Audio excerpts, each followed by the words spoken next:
Bien-aimés dans le Seigneur, que Dieu vous bénisse ce matin. Je suis très heureux d'être parmi vous ce matin, vous qui me suivez au travers des réseaux sociaux. Ça fait belle lurette que nous n'avons pas été ensemble, mais je crois bel et bien que vous avez été bénis par le serviteur de Dieu, Papa Didier Kachamba, qui vous a tenu pendant 3 semaines avec de très bonnes prédications. Que le Seigneur vous bénisse et qu'il vous comble de tout ce que vous avez entendu venant de la bouche de l'homme de Dieu. Ce matin, je vais encore reprendre, mais avec un nouvel sujet que nous allons traiter ce matin. Nous allons parler sur Joseph. Et je vais prêcher une série de prédications pour juste essayer de vous amener dans des différentes leçons que Dieu veut nous donner au travers la vie de Joseph. Donc, je vais commencer par la première leçon aujourd'hui, que je vais intituler la trahison. La trahison. C'est ça que je vais commencer avec comme leçon ce matin. Donc, pour ce faire, nous allons lire dans le livre de Genèse chapitre 37. Nous allons commencer à partir du verset 1er jusqu'au verset 35. Donc, pour gagner un peu beaucoup plus de temps, je vais lire pour la gloire de Dieu. Mais avant toute chose, j'aimerais bien qu'on puisse prier pour ouvrir la parole avec un mot de bénédiction pour vous tous qui m'écoutez et pour notre Seigneur. Donc, inclinons la tête là où nous sommes et nous allons prier pour la gloire de Dieu. Merci. Bien-aimé Père Céleste, nous te sommes très reconnaissants ce matin de nous avoir donné le souffle de vie. Beaucoup sont allés dormir et ils ne se sont pas réveillés. Ce n'est pas parce qu'ils sont plus mauvais que nous, c'est juste à cause de ta grâce que nous continuons à bénéficier de tes bénédictions célestes.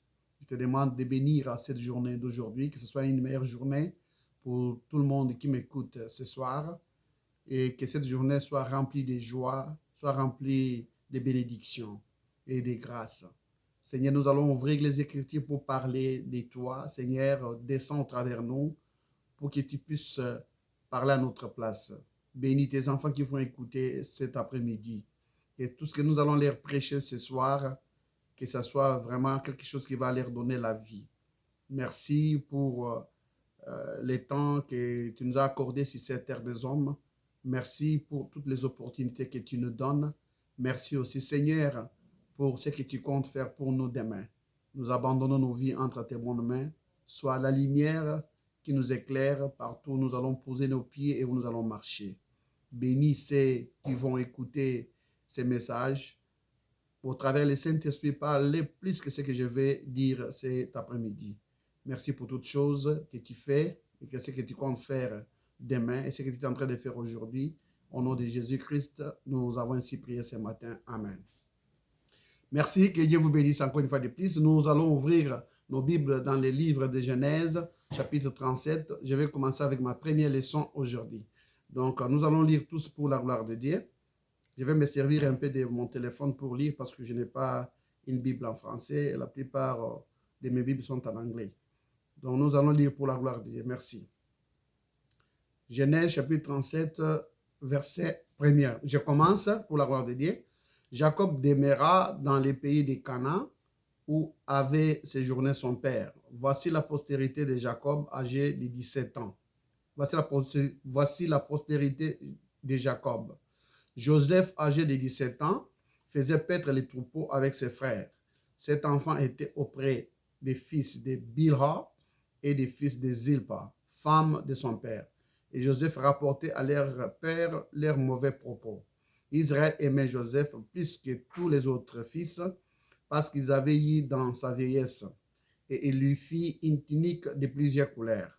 Ses frères virent que leur père l'aimait plus qu'eux tous et ils prirent en haine. Ils ne pouvaient pas lui parler avec avec amitié. Joseph eut un songe et il raconta à ses frères qui les haïrent encore davantage.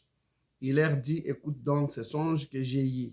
Nous étions alliés des gerbes au milieu des champs, et voici ma gerbe s'éleva et se tint debout et vos gerbes l'entourèrent et se prosternèrent devant elle. Ses frères lui dirent, est-ce que tu régneras sur nous? Est-ce que tu nous gouverneras?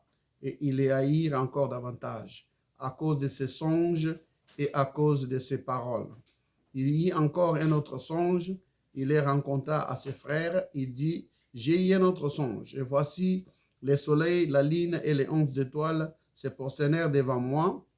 Il raconta son père et à ses frères. Son père les réprimanda et lui dit, que signifie ce songe que tu as eu? Faut-il que nous venions, moi, ta mère et tes frères, nous prosterner en terre devant toi?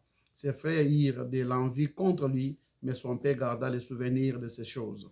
Les frères de Joseph étant allés à Sichem pour faire paître les troupeaux de leur père, Israël dit à Joseph, tes frères ne font-ils pas paître les troupeaux à Sichem? Viens, je vais t'envoyer pour eux. Ils répondirent, me voici. Et Israël lui dit, va, je t'en prie, et vois si tes frères sont en bonne santé et si les troupeaux sont en bon état. Et tu m'apporteras des nouvelles. Il envoya ainsi de la vallée d'Hébron et de Joseph à Sichem. Un homme les rencontra comme il aurait dans les champs. Il les questionna en disant, que cherches-tu? Joseph répondit, je cherche mes frères. Dis-moi, je t'ai pris où ils font paître les troupeaux, où font paître leurs troupeaux. Et l'homme dit, ils sont partis d'ici car je les ai entendus dire, allons à Dathan. Joseph alla auprès de ses frères et il les trouva à Dothan. Ils les virent de loin et avant qu'il fût près d'eux, ils complotèrent de les faire mourir. Ils se dirent l'un et l'autre, voici les faiseurs des songes qui arrivent. Venez maintenant, tuons-les et jetons-les dans une des citernes. Nous dirons qu'une bête féroce l'a dévoré et nous verrons ce qui deviendront ces songes.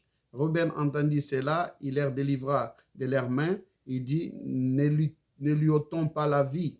Ruben leur dit, ne répandez point de sang, jetez-les dans cette citerne qui est au désert et ne mettez pas la main sur lui. Il avait dessein de les délivrer de leurs mains pour les faire retourner vers son père.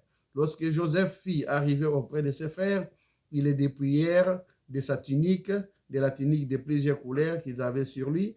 Ils les prirent et les jetèrent dans la citerne. Cette citerne était vide et il n'y avait point d'eau.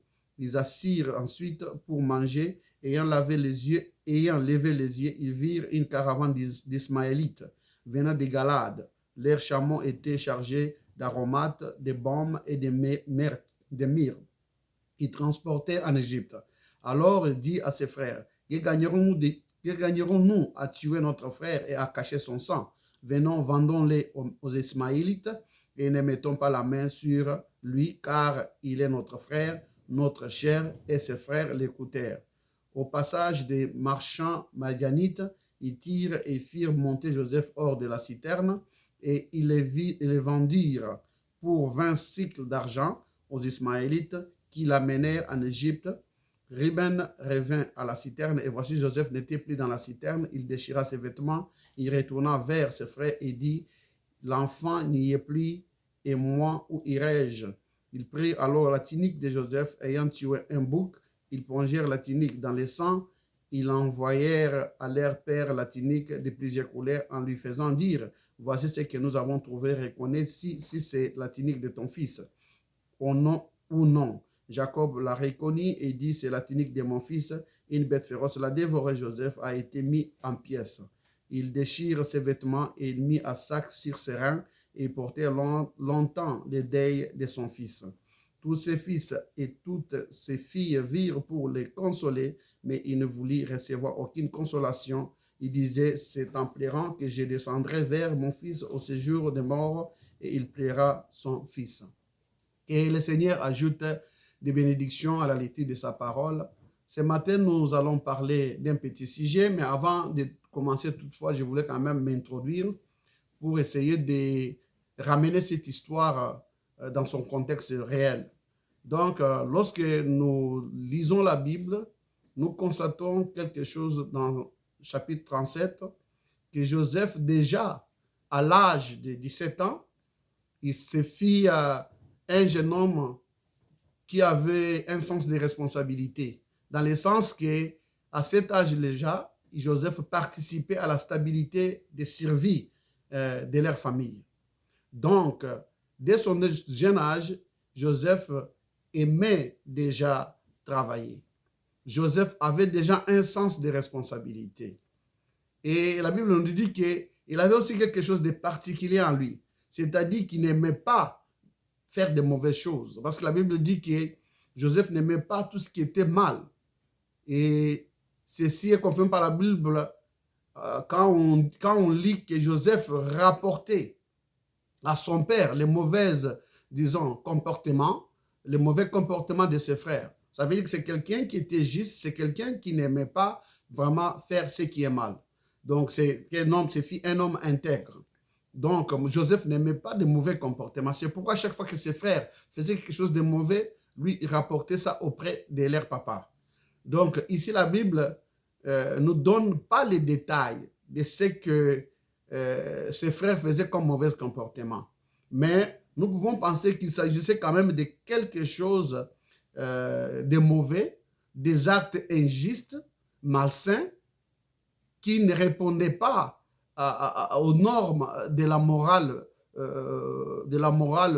des lois de Dieu. C'est pourquoi à chaque fois qu'il faisait cela, il rapportera à son père. Donc, et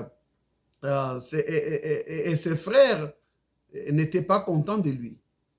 Ses frères n'étaient pas contents de lui parce que à chaque fois qu'il posait des actes cruels, on ne sait pas si ces actes étaient posés avec des brebis qui étaient en train de paître, ou bien ces actes étaient des actes injustes, malsains, ou ses frères faisaient des insanités, mais parce que Joseph rapportait cela à leur papa, donc ils n'étaient pas contents de Joseph, il les haïssait.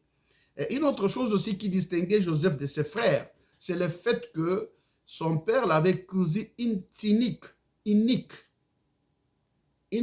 dont la Bible décrit que c'était vraiment une tunique de plusieurs couleurs. Ça veut dire que c'était une tunique qui était belle à voir.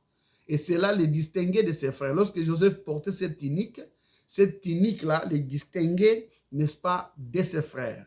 Donc, en quelque sorte, tout cet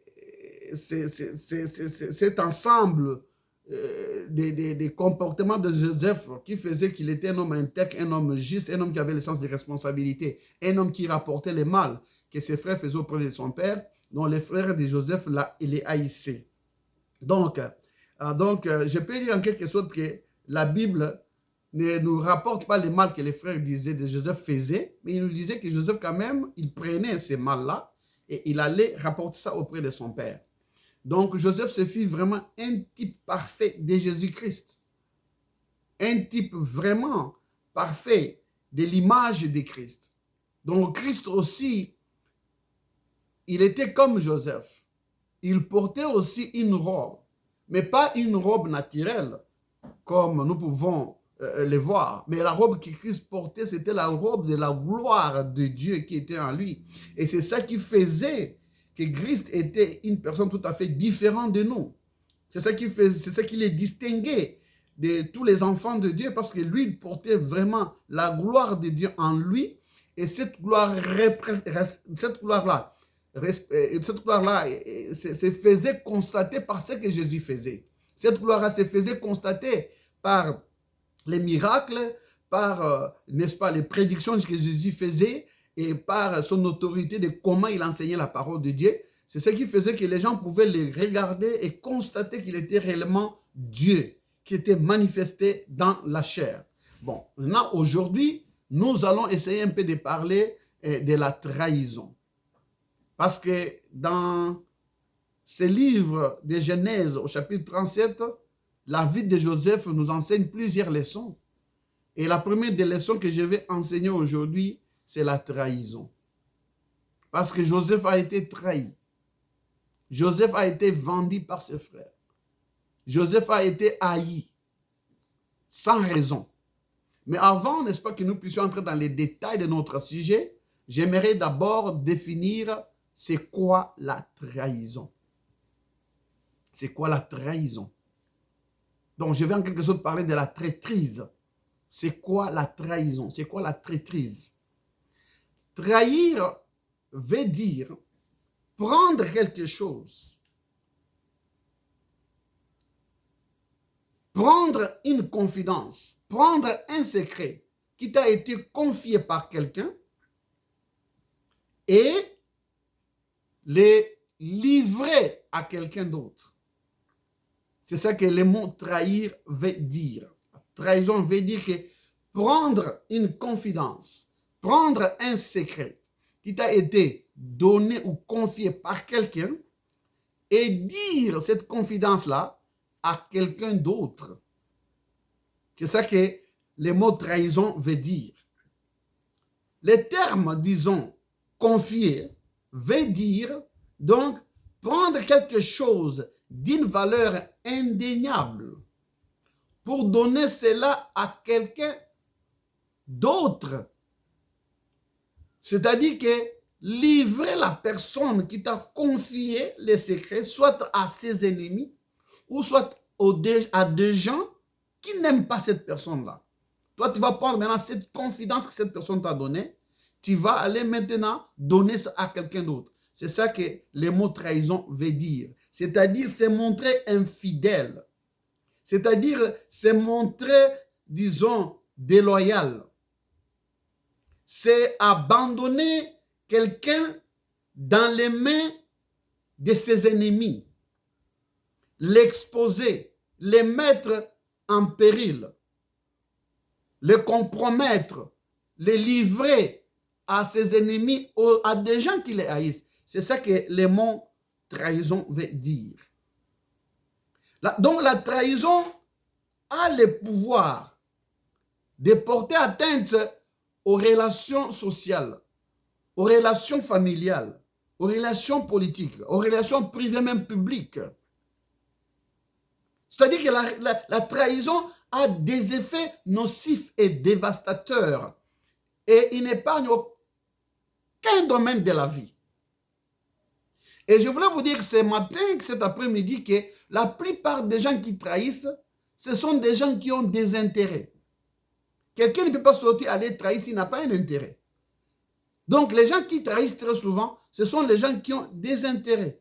Et ces intérêts-là, ce sont des intérêts tout à fait personnels et égoïstes.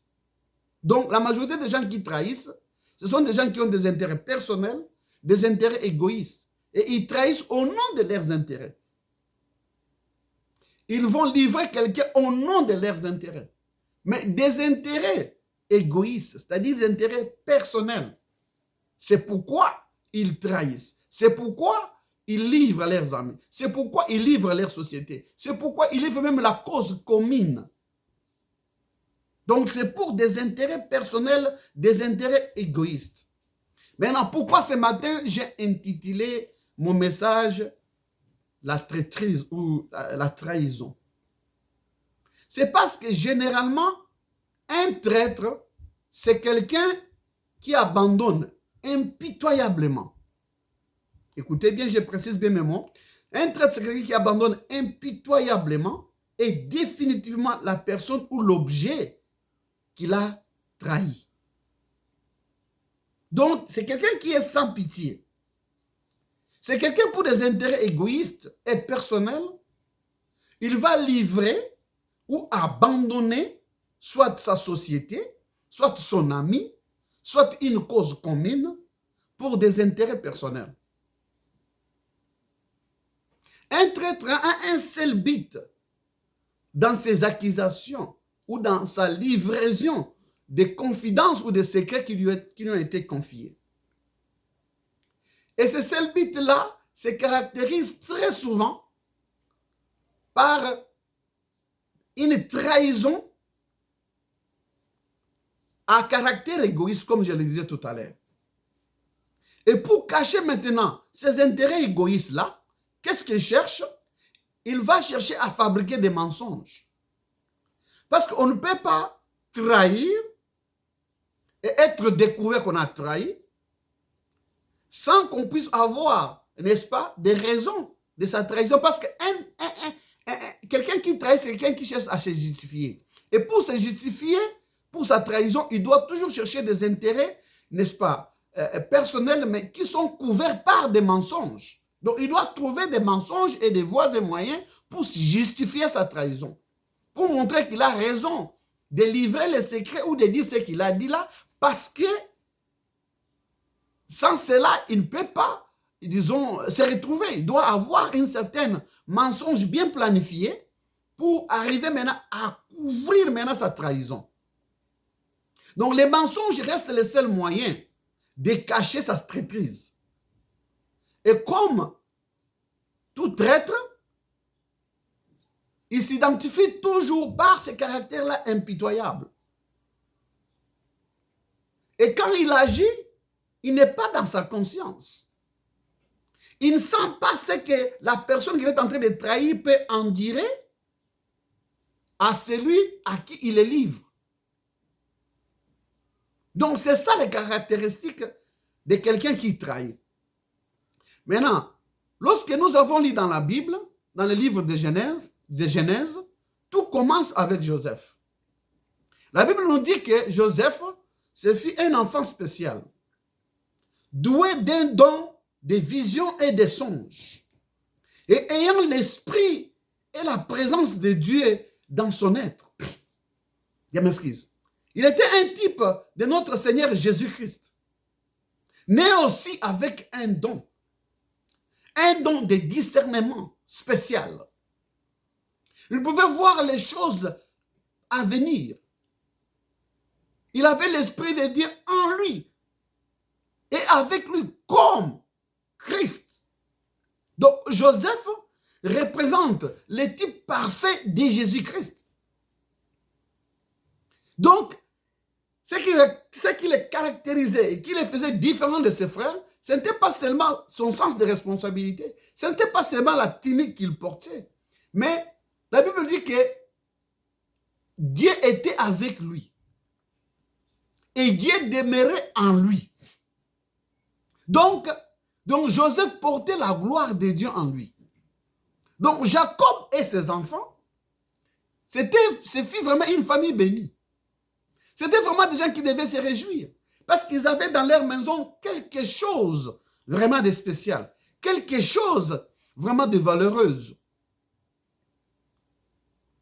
Mais c'est quand même fort étonnant de constater que cette famille n'avait pas pu comprendre ce qu'ils avaient.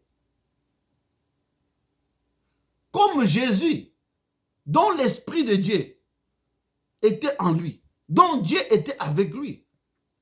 C'est de la même manière que la Bible décrit aussi Joseph. Il dit que Dieu était avec Joseph et l'Esprit de Dieu était en Joseph. Donc il avait un don particulier. Il avait une bénédiction spéciale. Non pas seulement pour sa famille, mais pour toute la nation d'Israël. Donc c'était quelque chose dont il devait vraiment se réjouir.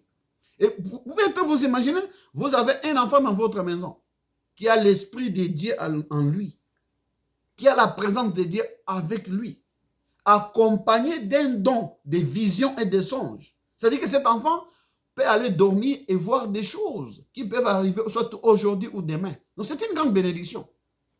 Mais au lieu à la place que cette famille se contente des visions de leurs frères, au lieu à la place que cette famille soit joyeuse pour les dons que Dieu avait donnés à leurs frères, la Bible dit qu'ils se sont plongés dans la jalousie, dans la haine et dans la trahison. Nous avons lu l'histoire avec vous ici. Je n'ai pas besoin de revenir sur les détails. Mais la Bible dit qu'ils s'étaient plongés dans la haine, dans la jalousie et dans la trahison. Donc, l'ennemi de Joseph, ce n'était pas les gens du dehors. L'ennemi de Joseph, ce n'était pas ses ennemis qu'il connaissait. L'ennemi de Joseph, que le diable avait utilisé, ce sont les gens les plus proches de sa propre famille. Ce sont ses frères du même sang que l'ennemi avait utilisé pour détruire Joseph et le décourager. Joseph, dormant, et Dieu s'est révélé à lui au travers des visions et des songes et lui montre des choses qui devaient venir. Joseph se réveille un bon matin. Il trouve bon de rencontrer la vision qu'il avait vue, les songes qu'il avait eu auprès de ses frères. Parce que c'est là où normalement il devait trouver un encouragement. C'est là où il devait normalement trouver un appui. C'est là où réellement on devait lui donner, n'est-ce pas, une certaine motivation d'aller de l'avant. C'est là où il devait normalement s'asseoir et essayer de comprendre les songes de leurs frères. Mais la Bible dit que lorsqu'il rencontra cela, on lui reprocha. On lui reprochait seulement pour une seule chose. Ses frères pensaient que Joseph voulait prendre le dessus sur eux. Mon frère et ma sœur, faites attention à qui vous vous confiez. Joseph n'a pas été trahi par les gens de la rue. Joseph non plus n'a pas été trahi par ses ennemis qu'il connaissait. Mais Joseph a été trahi par les membres de sa propre famille. Ce sont eux qui étaient des traîtres. Joseph, ce fut un type parfait de Christ. Christ n'a pas été trahi par les gens de la rue. Christ a été d'abord trahi par les membres même de son propre église. Par les gens de sa famille. Au lieu d'aimer les dons que Dieu avait envoyés au milieu d'eux, au lieu d'accepter les dons, au lieu d'encourager les dons, Christ a été trahi. Les gens appelaient les véritables dons qui étaient venus au milieu de Belzéboul. Les gens appelaient, n'est-ce pas, les dons qui étaient venus au milieu d'eux, n'est-ce pas, du démon. Ce ne sont pas les gens qui venaient de loin, c'était les gens de sa propre famille, les descendants de David. Ce sont ces gens-là qui avaient rejeté le don que Dieu avait envoyé au travers notre Seigneur et Sauveur Jésus-Christ. Donc, quand nous lisons la vie de Joseph, nous voyons le type parfait de Jésus-Christ. Mais d'où venait cet esprit de jalousie, de trahison que la famille de Joseph manifestait auprès de leurs frères?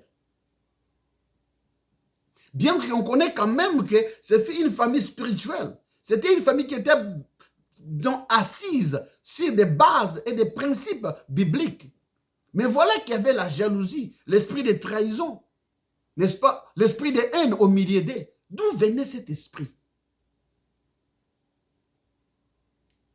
Lorsque nous lisons la Bible, nous allons constater que l'esprit de la trahison, de la jalousie, de la haine, c'est un esprit héréditaire que ses enfants avaient hérité sans se rendre compte. Jacob, leur père, avait trahi son frère Ésaü en lui volant son droit d'aînesse. Et comme je vous disais tout au début, que un traître ou quelqu'un qui trahit poursuit seulement des buts personnels et égoïstes.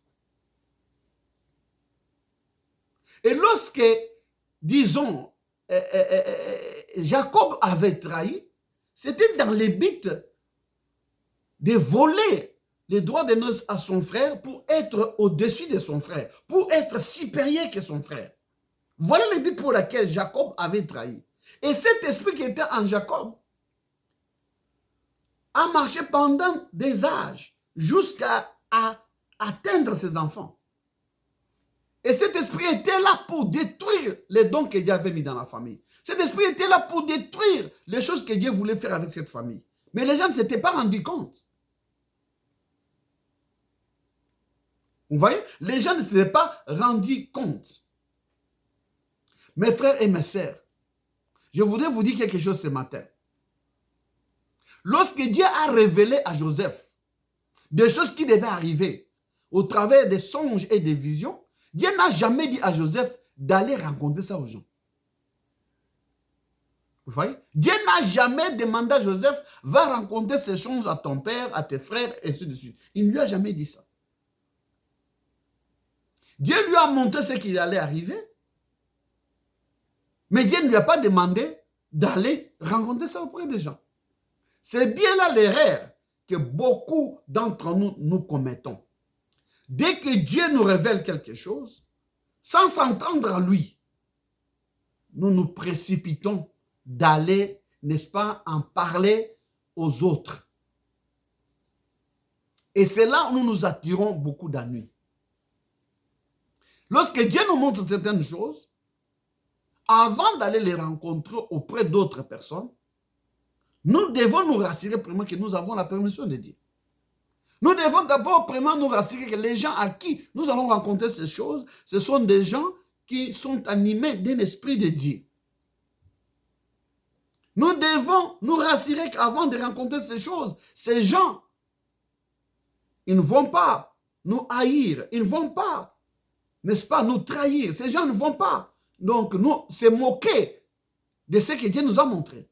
Voilà que Joseph rêve, voilà qu'il veut, n'est-ce pas, avoir des encouragements auprès de ses frères, mais ce sont ces mêmes frères qui les trahissent.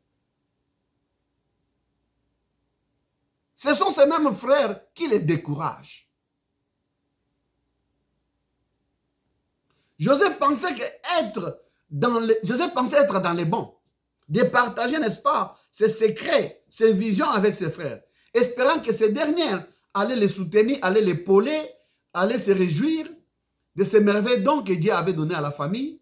Mais malheureusement, c'était le début de la jalousie, c'était le début de son calvaire, c'était le début de la haine, c'était le début de la trahison. Je sais que Dieu nous parle tantôt d'une manière ou d'une autre. Je sais que parmi vous, il y a des gens qui ont des dons, qui ont des visions. Je sais que parmi vous, il y a des gens qui ont, n'est-ce pas, des plans, des choses qu'ils veulent faire demain ou après-demain. Mais rassurons-nous d'abord, avant d'aller en parler aux autres, que nous avons la même permission de ce même Dieu qui nous a parlé. Rassurons-nous d'abord que nous avons la permission de ce même Dieu-là qui nous a parlé. Vous voyez? Donc, ils avaient un esprit héréditaire qu'ils avaient hérité auprès de leurs parents. L'esprit de trahison, l'esprit de fraude, l'esprit de jalousie, l'esprit de tromperie, l'esprit d'égoïsme. Cet esprit de vouloir, n'est-ce pas, être supérieur, hantait les enfants de Jacob. Ces liens s'étaient transmis, n'est-ce pas, à un niveau très haut dans la famille, mais les gens ne s'étaient pas rendus compte. Les gens ne s'étaient pas rendus compte qu'il fallait faire tout possible pour briser ces liens-là. Qu'il fallait faire tout possible pour ôter ces liens-là. Mais ils ont négligé ça. Mais voilà maintenant que ça leur hante. Et ça va les amener à commettre des bévies. Ça va les amener à vouloir même tuer leurs frères.